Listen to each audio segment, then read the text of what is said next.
listening to Commander Cookout Podcast, episode 462. I'm Brandon. I'm here with Ryan, and we're going to think outside the box. Now, hit our theme song!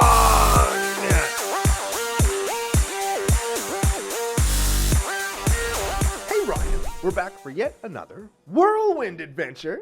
How you doing? Good. What is going down? Whole ton is going down. Today we're going to kind of continue a bit of what we talked about last week. We're going to talk about deck building challenges for new players, experienced players, thinking out the box as the more... Thinking out the box? Thinking out the box, Yep. thinking outside the box as more ubiquity creeps its way into the game, how we can kind of avoid that to keep our decks and games feeling pretty fresh.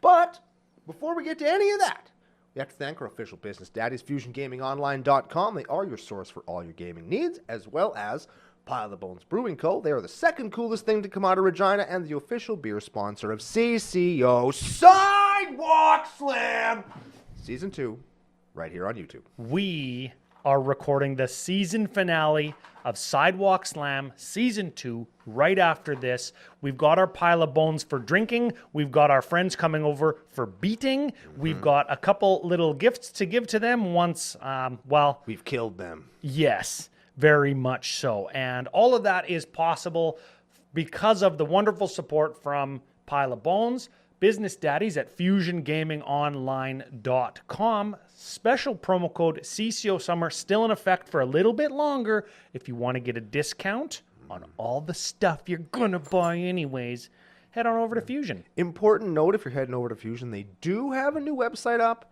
So there's some growing pains with that, so be patient with them. They're working on it. Everything will be back up and running very soon. Yep. We are assured, and so we are in turn assuring you. Yeah, and they are actually, I was talking to one of their managers. They're really excited about the new functionality, the new look, and kind of the new services that the site can provide, real modernization.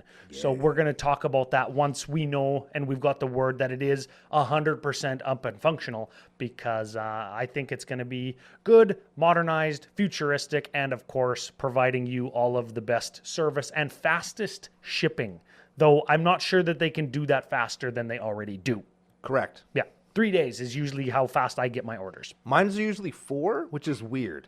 Oh, But you live closer to like the main highway. So I can do. see. Yes. Yeah, for sure. So Fusion Gaming, shop there. Use the promo code CCO Summer or CCO Perks if it's your first time, and you spend over 100 Canadian dollars, which is like $4 USD freedom dollars. You know what? I have a package that's out right now, not Magic related, but it's out, and I keep getting like the things. Your package is on its way at like 3 o'clock in the morning. I love having my package out in 3 in the morning. And then I get another email at like 6 when I'm still home. Yeah, we tried to deliver it, but you weren't there. At 6 o'clock in the fucking morning? Mm-hmm. A, no you didn't because I'm home. And B, who does that? What kind of mailman knocks on the door at 6 a.m.? Nobody does that. All I want is my stuff. I'll be knocking on the door of killing Uncle Brando Hello. in Sidewalk Slam Season 2 finale. We're going to do it right here in the Dufferin Avenue Media Network studio. We're going to change the tables. We've got the benches. We've got the ceiling cameras. We've got the sidewalk. TVs. We've got the sidewalk over there. Producer Gary's going to be doing all the switchboard. It's going to be a ton of fun. Super excited. If you want to be part of the Sidewalk Slam, we just finished the deck selection, the voting for me. Today, I'm going to be playing a deck that was voted on by the patrons. You're going to have to tune in to see what deck it is. I'm not giving it away. And big thanks to the patrons who make all that possible. Under normal circumstances, I would ruin it for you, but I totally forgot what deck you said. So. Oh, yeah. We've talked about it on the show before. Okay. Yep, for sure. I'm sure that's true. It's one of my newer decks, but it's one that I'm sure can drop some fatties. It's probably Animar. It can drop the fat on Uncle Brando's face. It's going to be Animar because that's the only way he's going to beat me. I did beat you with Animar the other day. We were both playing Animar, and we just pounded some guys at the LGS. Yeah, that was some shit. Okay, well, speaking of getting pounded, we have a new patron who needs their Patreon nickname. Okay. Okay, so you know one of the benefits. Benefits. Well, yeah. Yeah, one of the benefits is of course getting in the Discord, voting on decks, Actual benefit. going to the CCO experience, which is all booked up in Calgary in November. That's going to be so fun. I'm really looking forward to seeing everybody again. I am actually looking forward to it. It feels a lot lower stress than a lot of the other experiences I've gone to, which is very good for me. That's because it's basically we're not going anywhere, really. Calgary's basically just 6 hours across town. That way, yeah. Yeah, I do know how to drive there. I know everywhere in the city that I need to go, where it all is, and how to get there. I know all of my favorite restaurants, bars, places to buy beer, and I know where the venue is. Yeah, there's no What else like do I need? asking random, like, where's the liquor store? Where's the thing we got Uber or something? Nah, man, we know where everything is. Just gonna, It's so good. just gonna drive. Yep. We're just going to take the train. It's going to be great. Yeah.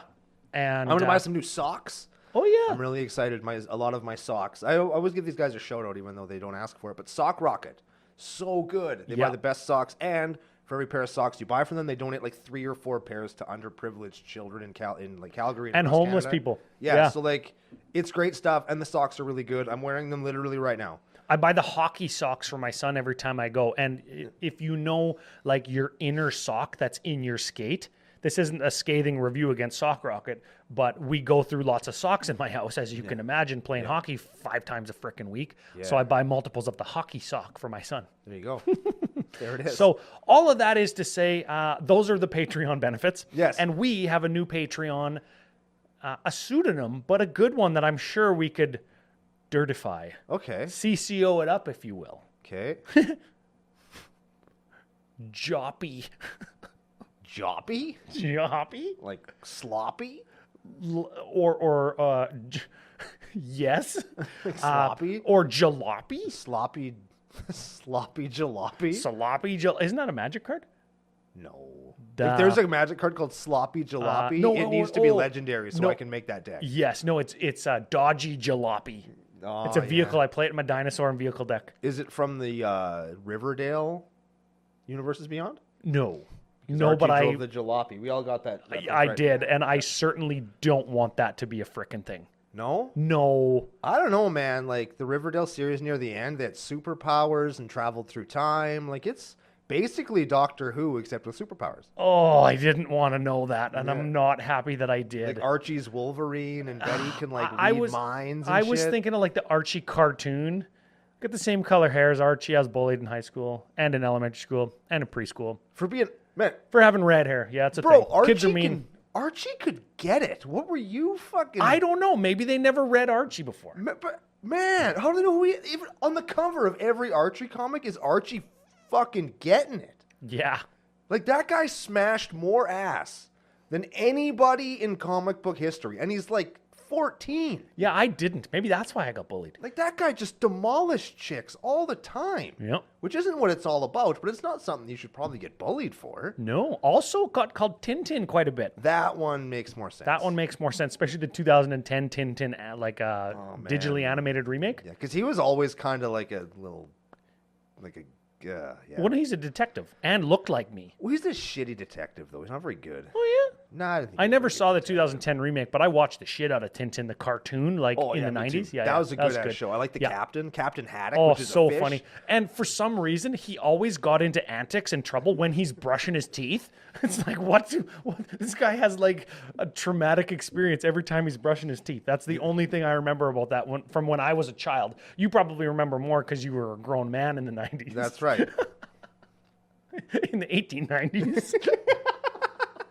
I always tell people, born in 91, BC. So you're listening to the Tarzan and Tintin podcast. We got a sloppy jalopy patron that we wanted to say thank you for. Yeah. Now, to continue from last week. He's always dodging slop in his jalopy. You could Google that maybe, but you probably shouldn't. Google could probably make something. You know what you could do, dodge and slop in your jalop? You could put that into like an AI art generator and probably get something dirty. Oh, you don't? No, it would just kick you out. It Oh, would just yeah? install a virus on your computer and ban you from the I'll site. give you some slop in your jalop. Right?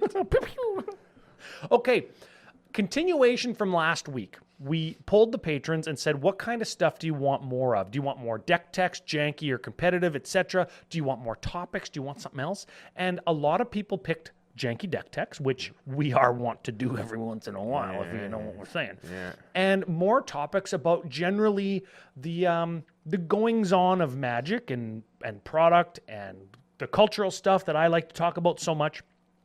Last week, we had Thomas on talking about his charity, which is probably over by the time you're listening to this show. But if Trash Auntie's still on, check out the show last week. Yeah. And Well, check it out anyway, because it's a really good thing. Bring it to your own community. It's gonna be fun. yeah, for sure. You've got your deck built. I know what it is. I don't think anybody else does. Do you, though? You told me. Yes, but I, at this point, I have built 2. Oh, yeah. Okay, so the budget or the constraint last week was budget. That's the challenge. That was the thing that you maybe have to think outside of the box. Yeah. To kind of get around not being able to buy new product or not being able to afford the single that you want if your playgroup doesn't do the proxy thing, which we're not here to talk about. That's not this conversation. But like us, we played in LGS. It's all done through the companion app, so they're all like registered games. No, Yep, they're all like sanctioned games. Sanctioned games. So our LGS owner a little while ago said, "Hey, no proxies, guys. These are sanctioned games. Play with real cards or don't play. That is, go play at the Coachman licensed beverage room." Yeah. Which we also do. Yes, we do that as well. So the budget became a hot topic at our LGS for a while, and not wanting to play expensive cards or having proxies till I draw it, then I take it out of a box, and just kind of the social kind of taboo that was at the time for us. Like people saying, "Oh, hold on, I got to take my whatever out of the bag and play it. I got to take it out of its top loader," or "Hey, is it okay if it goes back into my hand if I use my proxy?" Whatever, right? Yeah. So budget was a thing, but there's other challenges as a Magic player, new or experienced, that you could run into, and we want to talk a little bit about those kinds of things. So I have got deck building challenges, and specifically not using EDH Rec as a means to think outside of the box. Because it doesn't anymore.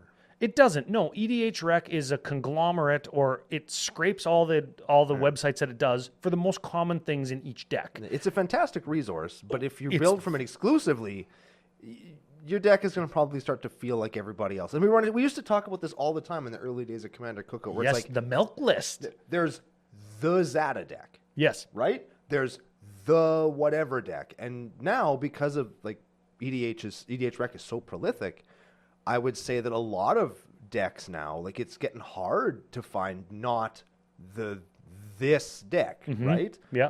This is the Bellow list. This is the Krenko. I have a list, perfect right? example. So I'm thinking of building a Questing Beast deck Yes. out of because Questing Beast says damage from your creatures can't be prevented. Correct. But when I cast Fog, it says prevent all damage, right? Correct. So if I swing in or you swing in, and I block, and then I cast Fog, your creatures still take damage. Mine don't. Correct. I was so amazed by this deck at Command Fest Bellevue a few years ago that I was like, man, I got to build this. It's so funny, blah, blah, blah. Insert Trash Ante. I'm trying to build a deck. I look up, what else is in Questing Beast? Like, is it just big green fatties? Is there lots of ramp? What does that deck look like? Fast forward, like, from then when I discovered that deck in the wild to now, 100% EDH Rec, it plays every single Fog. That's what you do with that deck now. It's kind of been solved. Yeah. And though I think that EDH, Commander, and Magic is too big of a puzzle to solve, and there's a lot of player error in there that makes it unsolvable. But to me, it's like, oh, I don't want to build Questing Beast now because that's what everybody's doing. And that's not how we kind of built Commander Cookout, because that's not who we are as deck builders. Yeah. Now, you are very famously and on the record of saying you do not use EDH Rec to build decks. Don't. How do you do it? What do you do to not build something that everybody else built, though still keeping a mind for like making your decks unique, interesting, and powerful? Here's my typical procedure now, because it has changed. My deck building, not philosophy, but just the way I go about doing it has changed a lot over the last little while. in that, I mean, first you go to what you have, obviously. Yeah. Again, I can say that I come from a place where I can do that. Because you've played Magic for 900 years. Exactly. Yeah. So like I've got a collection that goes back a long way, and I've got stuff from then. So when I go to what I have lots of things that other people don't. Like if you're building a dinosaur and vehicle deck and you need a dodgy jalopy, you just go into the binder or your Capenna stuff or your stack of vehicles that were like holding up a table. Yeah. And you just pick a dodgy jalopy, put it in your deck. And there it is. Yeah, I actually do have a pile of vehicles. I went through it the other day. Like, there you go. I've got a stack of vehicles. So what I typically will do, and to avoid using EDH Rec, is I look at a card and I go, what does this shit do? What does this Like a card or a do? commander? Commander. Okay. What does this card do, and how can I make it do those things? And then you kind of go through and you find, like, okay, it has to be these colors, and it has to do whatever. It has to do something when it enters the battlefield. Let's just say that. Yep. So you find all the things in those colors that enter the battlefield. You make a big stack out of them. And then this is the crutch part, which is why I wanted to talk about this, because this is part that I think lots of people have a hard time with, is once you've got all the things that enter the battlefield, then you fill it out with the other shit that goes in those colors. Let's say you're playing Gruul, because of course it's me, so I'm playing Gruul. So Let me go onto edhrec.com and see what you don't even have to my anymore. removal spells are and what my ramp spells are. You don't even have to, because you know them off the top of your head. You get a Chaos Warp, you get a Beast Within, Sure. you get maybe a Fog Frog, you get a Rampant Growth, you get Cultivate, Kadama's Reach, yeah, right, Lightning Bolt. There's all these cards that just kind of, and okay, you dump those in, and then I'll just take that pile of shit that's 100 cards big, and I'll just play it. Well, I'll play it as it is, as a piece of trash, and then as I run into cards that don't work, like we saw yesterday, I played a Necrobloom game with Ryan. yeah. And it's like, okay, I'm trying to slow this down a little bit, and so I'm trying to identify pieces that I can take out.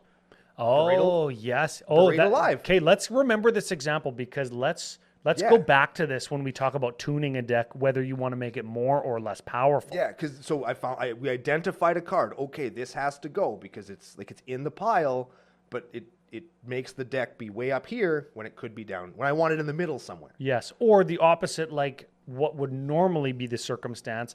I'm playing this card, I'm goldfishing, whether it be a stack of 140 cards or I've got it down to my 100 and I'm tweaking a little bit by just playing it out by myself against a goldfish opponent. They can't think, they don't do anything. I'm just playing Magic. Yeah. I've played maybe 5 goldfish games, and 3 of those games I've drawn this card, this 5-drop, that it's like, What the hell am I doing? With I've this? never cast it, I don't do anything with it, or it's not as good as I thought. Take it out, right? Yep. And then once I have that pile, once I start looking, okay, I'm going to start going outside of what I'm going to do. What I'll usually look for is I think, okay, was there a set recently or in the past that does what I'm doing? Like, I can't use, what's a good example of that? Clash from Lorwyn. Or things that playing cards face down. Because there's lots of sets that have that. Morph, Megamorph, what the Cloak, Disguise, Manifest, Manifest, Dread. yes, yeah. Right? So you go back to those sets and you look at them. And then I find, like, okay, like this set had some stuff and You could do Right? a creative search on Scryfall. You go to Yeah. advanced search and you go to like text and you type in face down down creatures. or morph and then you select your colors of your commander Yep. and then you get all of the face downs or morphs. Yeah. Okay. And when you do that, when I do that, I'm combing through cards. 'Cause I just kind of like to read cards too. It's fun to see all the pictures and colors. And I'm a child, and that's what I like to do. Yeah. And one of the things that's cool about that is when you're scrolling through lists, you're always going to find something else that catches your eye. That's something neat, right? And I've had the trajectory of a deck completely change. Like Fork in the Road, it's like I found this card that works in my deck and then 2 cards that go with that down this left-hand fork and I'm like, "Oh, I want to do that." Yeah. I'm going to find 2 more cards that do that. Now I've got like 5 or 6 or 10 cards that do this, like this sub-theme. You goldfish again and it's like, "Oh, this sub-theme's actually better. I want to do this other thing." And my favorite thing when you talk about playing and searching and playing and searching, my favorite thing to have happen is, "Oh, I'm taking this out because it isn't good enough, or it's from this theme that I thought I wanted, or from this type of card that I now have too much of. I don't need this many of this effect, Yeah. this redundancy." You open up a slot. And when I open up a slot, That's when I go to EDH Rec and say, what are people doing in this different theme? Might not even be the same commander sometimes. I'll just look in that color combination. Okay. What's this other theme? If I search like Teamer and Morph, because I'm building an Animorphs deck. Sure. What's a card I didn't think of that says when something's turned face up, right? Because I don't own it, or because it's from Legions in 2001, and then I'm outside of the box, because I bet you could creatively make a search on EDH Rec, if that's the tool that we're trying to steer away from, that says Teamer, Animar Commander, Morph deck. And then there is a common build. But what if I want to do like Morph Double Strike or Morph Aggro and make it like a beatdown deck instead of like a deception deck? Yeah. What if I want to spam flip and unflip to draw cards, because there's that kind of effect. Yep. Whenever you turn face up, I draw a card. And instead of trying to Animar combo with like a Beast Whisperer, sure. Whenever you cast a creature, draw a card, it's Animorphs whenever I turn face up, draw a card. Sure. And then I'm accomplishing the same kind of thing that I know is powerful within my Animar kind of constraint. You're still doing a really cool thing. But I'm doing it in a way that's unique to my own build. And then people don't go, I suppose they might if you do it enough times. In our particular example. Yes. Right? That's the thing that I've always tried to avoid, is that. Yeah, I think so. And when you take this, I want to specifically build this my own unique thing and put my stamp on it. There's usually extra steps because you're not doing the most efficient and most powerful thing. So it's like, yes, I can draw my whole deck by morphing creatures, but it's not just Beast Whisperer and Ancestral Statue like Animar does, right? 2-card combo with your commander. It's like, oh, I need this, I need face up, I need this bounce spit thing. Animar's got to have 3 counters so I can cast face down with blah, blah, blah. I need a crystal shard so I can bounce my Ixodron. Yeah, exactly. So I can turn all my guys face down again. Exactly, right? And then all of a sudden you've got like this Rube Goldberg machine or like this totally unique, not something that anybody's ever seen before kind of monstrosity. And when you're going through all these lists and cards and packs, you're going to find other things that will inspire you to either build other decks or change a direction. Mm-hmm. And I think that's kind of where we hopefully get away from what EDH Rec. Again, we're not using them it's not a negative thing to use EDH Rec. It's not. Absolutely not. But if you want to build something different, it's better to have it come out of your brain than to look at what's established and then just not do that. You know what I mean? Yeah. Like, I'm just going to do the exact opposite of whatever anybody else is doing, and that's how I'm going to be different, because that's not different. That's just as prescriptive. Yeah. I'm going to get there by only taking left turns. If you get there by only taking right turns, you're doing something that's the exact same, but it's I like that example. Superficially different, right? I like that example. Like you're going to end up at the same place. Oh, yeah, that's fantastic. And again, like, you come across things like, I wanted to talk about this card for so long, so I'm just going to say it, because it's a budget card. What is it? Get it. And it's in my top 5 cards all time ever. Uncle Brando's top 5 cards all time ever. Yep. Brash Taunter, Brash Taunter, Brash Taunter, Brash Taunter, and Azure Beastbinder. Azure? Azure Beastbinder. It's a little rat from Bloomborough that costs like 50 US cents. It's like 18 Canadian dollars. Oh, yeah, we talked about this card on our Bloomborough review. I remember. And he's so good. He's so good. After playing a few games with him, he's like... I'm going to look that guy up. He's infuriatingly efficient. He can just turn somebody's deck all the way off, or like protect you from something, or it's so political. It's like, hey, can I hit you for 1 so I can turn off this threat to the table? Rat Rogue. Right? Blue 1. Vigilance. 1/3. Azure Beastbinder can't be blocked by creatures with power 2 or greater. Whenever Azure Beastbinder attacks up to 1 target artifact creature or planeswalker an opponent controls, loses all abilities till end of turn.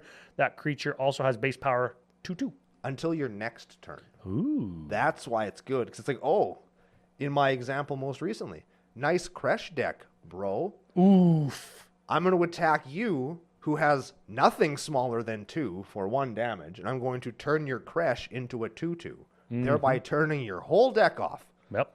And then, until my next turn, he can't do the thing, right? It's so good. It's so good. And who'd have thought top 5 of all time Azure Beastbinder is going to be next to 4 Brash Taunters? Right? Man, it's like all 4 printings of Brash Taunter and then Azure Beastbinder. Yeah. My list is getting bigger. And it's you find stuff like that when you just kind of you comb through. And we were talking about this a little bit earlier. I want to just make mention of it. People like Ryan and I, we have these really deep collections, and maybe you do too. Or maybe you're like Thomas and you've only been playing for a couple of years. Thomas from last week. And you don't have a huge deep collection. Well, one of the benefits of having a set release every 15 minutes is there's new cards every 15 minutes. I like how you went to this because this was actually going to be my next thing. And when they come out, they're very inexpensive and very accessible and very easy to get. So you can develop a really surprisingly deep collection without a ton of investment or effort. And you can do most of the same stuff that a Ryan or a Brando could do with some of the newer stuff. And it might not be as janky and hilarious. Well, or it might be. Because old cards are typically janky and hilarious. Things like Storm Cauldron and all these other weird cards, right? Look at rares from Mirage and just tell me that those guys weren't smoking something. Exactly. Like there's a lot of crack. Let's be honest. There's a lot of crack in a lot of butts, and because butt cracks. Oh yeah, I love butt cracks. And so you can do that now very efficiently and very quickly just by paying attention to what's coming out, going through the list, like I said, and just kind of getting the little 30 and 40 cent things that you pick up. Keep your chaff. I'll tell you a story. Right? And just keep a little stack of it somewhere in your house where nobody will find it. And then someday you're going to be like, man, I really wish I had this shitty common from Time Spiral. Man, it's like, oh, wait, no, it was reprinted in modern ho squared. And then you go and grab it out of the thing and you've got it. And it's $1 now because people want it. I have 2 stories now. Ooh. Oh, man. Okay. I just did exactly what you're talking about. I need this piece of crap common from Lorwyn to build my Marvo Deep Operative deck. Okay. I need all 14 cards that have Clash on them. Though I am only playing 13 of them because one of them doesn't work with my deck. Oh. Yeah, it's like a Clash. I don't know. I don't play it. I want to know what it is now. I don't remember. Okay. It doesn't matter. The point is, I go into this big frickin' box of mine that I got as part of a collection. Sure. And it had from about Kamigawa to about Zendikar. And it was like 10,000 commons. Like I'm talking like 40 of the same common in some cases. And any of them Lotus Petal? No Lotus Petals. No 40 Lotus Petals? No Lotus Petals. Okay. But lots of things like Mana Geyser and Sakura Tribe Elder, like playable cards. Sure. So I says to myself, probably you're going to have to sit down on the floor of your office, drink a bunch of Pile of Bones beer. Yep.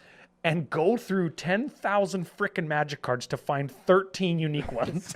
I like that you didn't just put a period after drink a bunch of Pile of Bones beer. Because that's what I usually do when I sit down to build decks. It's like, I'm going to drink a bunch of beer. And then Sam calls. It's just like, hey, what are you doing? It's like, drinking all this beer. I don't know. I thought you said you were going to do your Magic stuff tonight. Yep, totally forgot. Yeah. No, I'm watching Friday the 13th Part 3 instead. So you went through 10,000 Magic cards to find 13 unique ones. Did you find them? Did. You're damn right he did. Did. Awesome. And remember, going through, because you don't have to have a collection of 10,000 Magic cards. Maybe your store is still one of those ones that has like the shitty white box. Yeah, that's how we met. Yeah, right? And you can just fish through and you're like, oh shit, like this is a cool one. There's a Clash card. Here, you get a list on a little sticky note or on your phone like a normal human being. Or you write it on your hand. That's what I used to do. Because then you're looking at it while you're going through the cards. I need this and this and this and this and this. And like for me, like I'll do the creative Scryfall search, right? I'll go for Marvel particularly because this has the very unique outside the box approach that we're talking about. I go to Scryfall, advanced search, blue black is my commander color identity that I set in the little check boxes, and I go Clash. 14 cards come up or whatever, right? And I look at them and say, I have seen this card or I've seen this or this or this, and I know what they are. And when I play that deck against you, you'll say, "Oh, I remember that card. Remember the card Pulling Teeth?" Yeah, that was with the ugly teeth art. It's the scariest Magic art that there is. Yes, so I knew that I needed that card, and I'm just going so fast, and I find it. Oh, I found it. Right. Is it a Clash card? It's a Clash card. Of course it is. Yeah, and there's just like Bogart Jerkoff is like another one. He's like a 4/1 with haste when he ETBs Clash. And I'm like, man, when he ETBs Clash, I have to farm ETBs. So I'm playing like Blue Blink and shit that I can cast for free with Marvel. So I can farm Clashes and like not go infinite, but try and really synergize and farm. If I win my Clash, bounce them and blink them. So I can ETB and Clash again. If I win that, I can cast something for free and bounce him. And when he enters the battlefield, he clashes. If I win that, then I can just play stuff for free over and over and over. And that's like my engine to rip through my deck. Neat. Right? So that's what I did. That's the one story. Okay. I did exactly what you're talking about. Sit down and just dig. And when I dug, I found a whole bunch of other stuff for me as somebody like I'll say a Magic the Gathering professional. I buy and sell cards and I paint them, and that's my job. Sure. I found a whole bunch of other stuff that was profitable for me to paint and sell. Neat. So it benefited me in more than one way. Yeah. The other story, you're talking about if you're a new player and you don't have the deep collection, but you do have the means to buy yourself a fat pack or a pre-release pack, or maybe even a booster box every set, or maybe every second set, every couple months, right? You want to save some money, you go to fusiongamingonline.com, CCO Summer. It's going to get you a discount. You just saw the promo code if you're watching on YouTube, which it should be. We almost missed it. Didn't. For the very first few years of my Magic playing career, circa 2000 to 2003 or 4, and then again in like 2008, 9, 10, like Zendikar to OG Innistrad. Okay. That's what I did. I bought booster boxes to bolster my collection and then built these jank, kooky, loony decks out of the commons and uncommons du jour from that time period.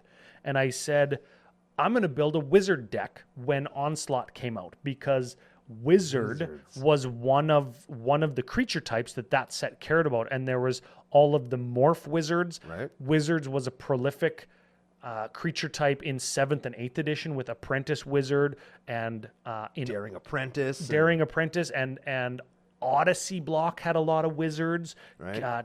Tap a wizard you control to counter a spell unless they pay 1. Yep. If I got 10 wizards, your spell's getting countered.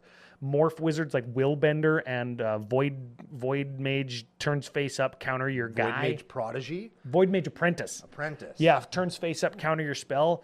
Riptide Laboratory, bounce a wizard so I can play it again. Yep. And I built all that on the back of just cracking booster packs and trading with my friends. Like everybody knows the story. I traded rare fetch lands out of my Onslaught booster box for a Kamal the Fister. Yeah. My first booster box ever. Nice. I traded all my fetch lands away to get a Kamal. And then I built my Saproling deck out of it, because Saprolings were a big creature type in Invasion and in Odyssey block. Yep. And I thought, Kamal is going to be the perfect finisher for my Saproling deck. And it was. And that's how I did it. Not necessarily thinking outside the box, because I'm sure it looked like every other Saproling box. But from a budget perspective, because I spread the cost of the deck over time, picking up products as they were released and then trading and putting some time equity in from my person, I built like this really powerful deck that I had until like 2009. Yeah, almost 10 years I had that deck. Sick. And then I turned it into a frickin' Jetmir deck and stomped everybody for multiple command fests in a row. And I felt guilty, so I took it apart. Jetmir. What a piece of shit. Yeah, Crater Hoof in the command zone, but you get more colors and he costs less. Woo! Welcome to Magic. At least it wasn't printed into a commander deck. That's key. Sure. That's important, probably. What shit? I remember I was going to say something and then I totally forgot.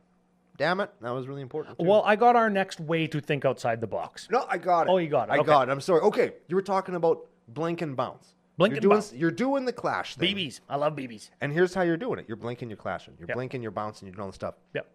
Everybody out there who's thinking, blink, bounce, clash. Yep. ETBs, black and blue. And there's a... I'm going to leave my opponents black and blue. For everybody who's listening to this, and you, and me, maybe not producer Gary, but everybody else. Well, he's probably not listening anyways. There's a short list of cards that appeared in their head when I said that's what we want to do.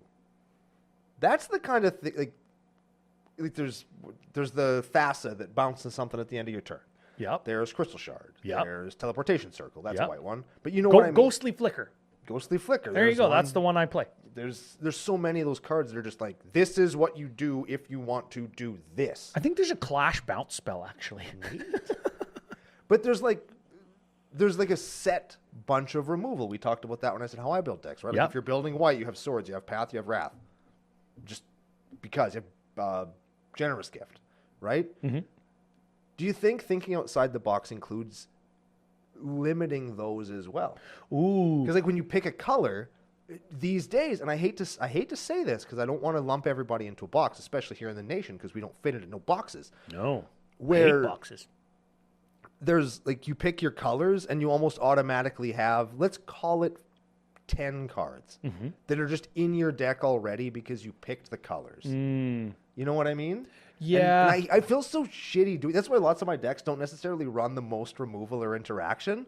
Because it's like, no, I'm not going to be contained by your blasphemous act. I don't need to kill I'll just kill you before you get dudes, right? Yes, that is a vibe. That's a certain mentality as a deck builder. I think it's very appropriate to do exactly that when your removal, your interaction, your whatever you're using, like the nuts and bolts of your deck, if you can find ones that fit into your theme.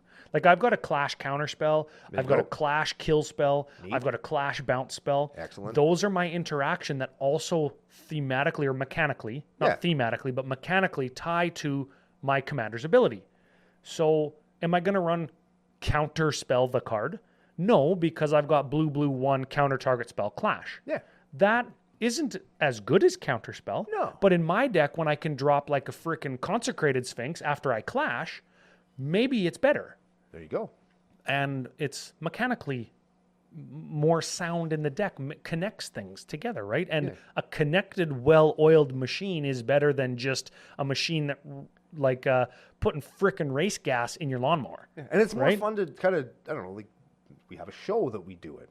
It's more fun to talk about a deck that's kind of cohesive, and especially when it's kind of Garbo like that. Garbo, it's a Yarbo? Garbo? It's fun because like, well, why aren't you playing Counterspell? Because this one clashes, right? And that's fun. That's right. Now, talking on the show, and when you say and you want me to hear something, here's my next way to think out of the box. And I actually love this one because we do it every week, and we don't even mean to. We do it just because we're nerds, and we go to the Coachman licensed beverage room. That's right. Talk to your friends about your deck.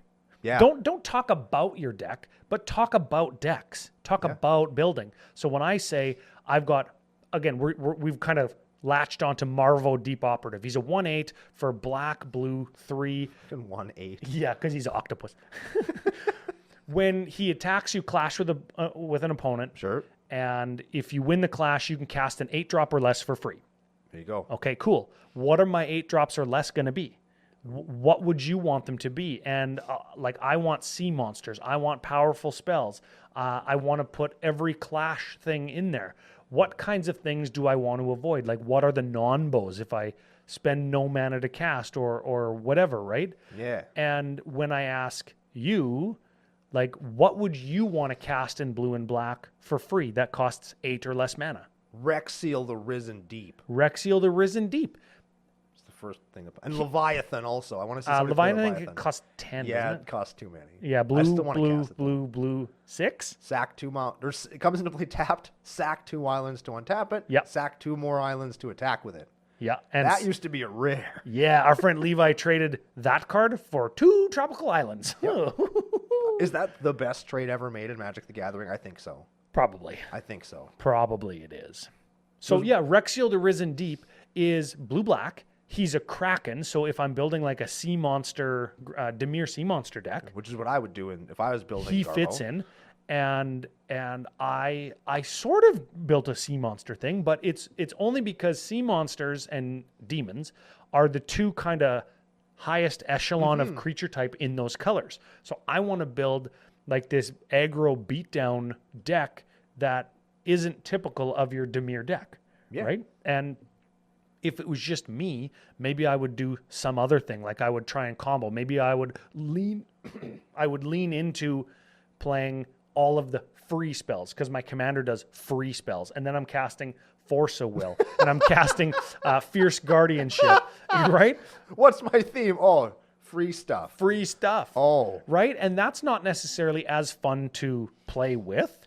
And if I go to Force of Will on EDH Rec, it's going to give me a drastically different card set than if I go to Rexiel the Risen Deep. Yes. But I got that idea from Uncle Brando. That's the kind of thing that he likes to play. So maybe if I play it, he won't be egregiously offended if I beat him with it. Nah, he's not going to. Yeah, I don't think I play Rexiel. See? Maybe I do. He got Swamp Walk and Island Walk, right? Does. Yeah. Yeah. He's pretty big to be walking in, like to be swimming under the water in swamps, don't you think? Swamps can be pretty deep, can't they? Like bogs and stuff? Yeah, just your mom's ass. Oh, she got swamp ass. Yeah. But I don't know. Like I've never actually been to a real swamp, though. That's my next place. Now that I've been to the beach, now I want to go to the swamp. Let's go to a real swamp. We got like dugouts. We got sloughs. Yeah, we have like marshy areas. Marshy areas, yes. I want to be in like a swamp with like bugs that are this big. Oh yeah, I don't want to go to a swamp like that. And gators. And big snakes. You know what we have in swamps or sloughs where we live? Frogs. And I will challenge you to find one that defies this rule. Okay. Every swamp in Western Canada, slough, has a fence running through it. Yeah. Math checks out, I think. Yeah. If it doesn't have a fence, it's got power poles that are tipping over. Yes. People from the prairies and like the western side of North America know exactly what we're talking about. They're looking on. They're driving down the highway, listening to this, and they look out. Oh yeah, there's one. Yeah. Okay, I've got one more way to think outside the box. Can you imagine sloshing through a slough or a dugout somewhere just to like pick up something that like your hat blew off your head and you just get tangled in somebody's barbed wire fence that's been swampified? And you say, I should have left it blow in the wind. This is how I die. Yeah. Man, that'd suck. Mm-hmm. Then you got a leech on your butt and you've got a barbed wire in your leg. Yep. Like on the movie Stand By Me when he gets a leech right on his junk. Man. Remember that? Yeah, I do. Yeah, I want to see a dead body. Oh yeah, coming of age movie for the boys, I guess. Hey, yeah. I got one more way to think. Tell me. Outside of the box, that is. Tell me. Sticking to your theme. And this kind of goes back to the removal or the things that like go in your deck, like my clash deck. And this can be deep or surface level. Removal, free spells, clashing, or this is where you run into stuff. There's chairs, everybody's ball. Yeah, right? I tend to think of clashing or free spells or something that ties mechanically to my commander within the rule set of the game. I call that like a mechanical link. No more than 4 vowels in a card name. That's a theme. That is not anything that has to do with the rules set of Magic. That's just a constraint I play. Like everybody in the art is drinking a liquid. Yeah, the worst. Everybody has like a thong under their clothing in my imagination is a theme. It's just everybody. Yeah, except for that guy on Wrath of God. Very definitely wearing a thong. Wait, but his is not out underneath his clothing. His is outside of his clothing. Thus, you couldn't play Wrath of God. Oh, well, no. Those are sheer tights that he's wearing. Those didn't exist back then. Oh, yeah, they did. Okay. No. They were tight pants that were so worn from going to war in them, they were see-through. See, there we go. Okay, now we're there. talking about things. Yes. Yeah. Definitely wearing a thong. So threadbare. You can just see right through. Thread count 1. And it's right up his butt crack. One string.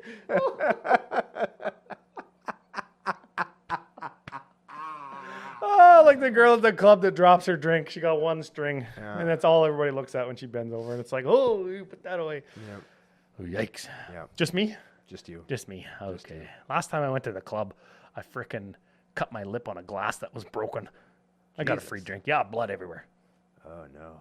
Yeah. Man. To be fair, it was for the Grey Cup in 2007. And the Riders won. Ooh, good time. Man, last time I went to the bar, there was a fingernail floating in my drink. Ooh. And it wasn't a I'd rather have what happened to me, actually. It wasn't a press-on fingernail that came off. It was like a fingernail that like had a been clipping? clipped off, and it went into the glass, and then they put beer in the glass, and the fingernail floated up onto the top. Oh, man. Is that the grossest thing that's ever happened to you at a bar? That is one of the grossest things that has ever happened to me, maybe in my life. Oh. And I shit somebody else's pants. You did. Right? Because it touched You saw your first female genitalia at a Dairy Queen. Yeah. Yeah. Yeah. Gross. One time we were at a beer night, and Like you and I? yes, Oh. you and I were there, and Rebecca came, and then I won't tell that story actually. The red flags were sounding in my brain like mega. Yeah, stop, close your mouth. And I'm like, ooh, where does this story go? I know where it goes. Yeah, not so good. Yeah, but sometimes I make like I don't. Yes. Okay. Well, sticking to the theme. Sticking to the theme is the last way that I think that I like to be unique and be outside of the box, because when I think of a theme, that's my own theme. Yeah. Right? Like nobody and that's why I say, like, ladies looking left, drinking out of a cup, guys probably wearing a thong under his pants. Yeah. Those are things that I personally have thought of or considered or identified. You see the theme deck I find more often since we've got the Universes Beyond stuff. Like Yeah. this is my Doctor deck. It's only from like seasons 1 through 5 because that's like the part of the show that I liked, right? Or if we ever got a Game of Thrones crossover, it's like, this is my Game of Thrones deck, but doesn't include anything from season 8 because it sucked, right? Like that kind of stuff, right? This is my Lord of the Rings deck, but only characters that were in the movie. Exactly. I was just going to say, Colton McCarthy, he does all of the editing and organization for CCO's Curbside Pickup EDH games. You can watch him right here on YouTube. And he's got a Scouring of the Shire Lord of the Rings deck. So he only plays characters and cards, and he only gets me to alter cards so they look like they're from the Scouring of the Shire, which didn't even happen in the movie. So it's the opposite of what he uses that, right? And he's like, yeah, I really like that card, but I couldn't figure out a scene for you to paint on it, so I never played it in the deck, right? And that's sticking to a theme and makes his deck different than every other freaking Farmer Maggot combo deck that's out there. Yeah. Right? Is it a Farmer Maggot combo deck? It is. Yeah. And it's dirty, stinking, rotten course. Farmer Maggot combo deck. And he's like, it's different because I have this theme that I'm sticking to no matter what. And that's what makes it unique and what can help kind of curb or put a ceiling on the power level, which I think is a good thing, especially when you have a theme or an idea that is like, oh man, this is going to be my forever good deck, right? But you want to put a cap on it. Oh, my forever good deck is Norin the Wary, and I think it's just been progressively getting worse. Oh, and that's perfect.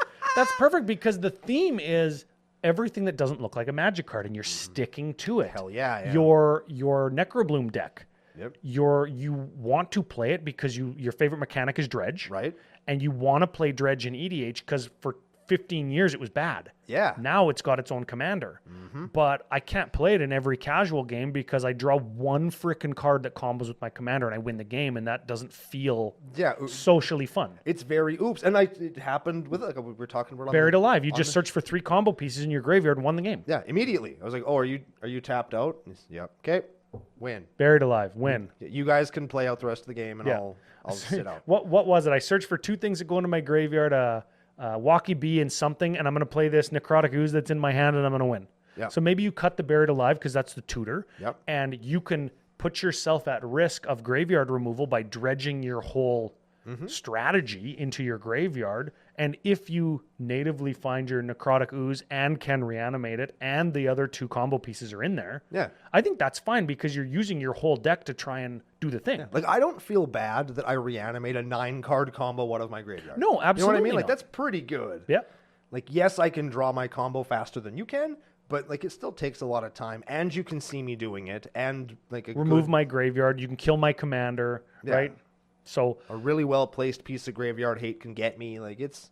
And I love the idea of socially thinking outside the box. This isn't going to be fun for my opponents if I do this on turn 3 every game. Yeah. Or if I move it up kind of the competitive ladder, it's not going to be fun for me because it's not actually a CEDH deck either. It's just a really fast combo. Yeah. Right?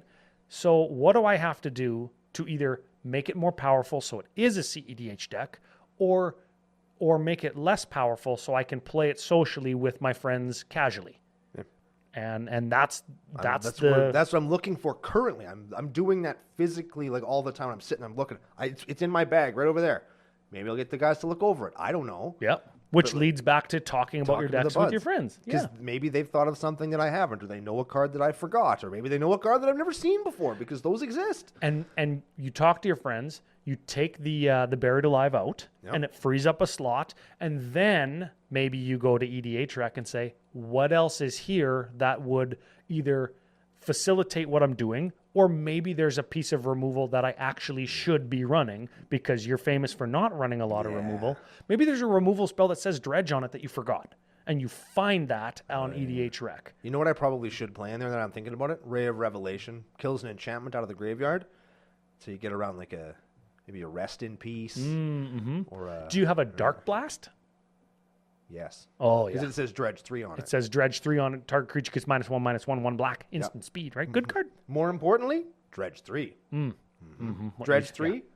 Brandology Fact 3. Bigger than 2. Or 1 or 0. Yes. Yes. Card with Dredge, better than card with not Dredge in that Correct. deck. That's right. Were you there when we were talking about, like, if the card said Dredge 10?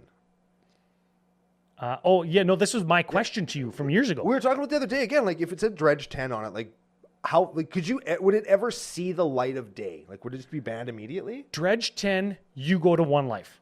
That's the question I asked you, and you said 100% I'd play 4 of those in every single deck. Dredge 10, your life total becomes 1. Yep. And you know what? I'd win. Instant combo with near-death experience. I'd win. Wouldn't that be that would actually be really funny. Dude, what if I got you with that? Oh, I would. Okay, I got one more funny story, then we got to call Okay. it because we got to set up for Sidewalk Slam. So Okay. I'm playing against Brando. This is yesterday. Thursday. Yeah. That's Thursday. And he goes like this. Oh, Oh, dude, I was so excited. I was so excited. I watched the man draw top deck style from the top of his deck blind. Like turn 9. Yeah. Brash Taunter.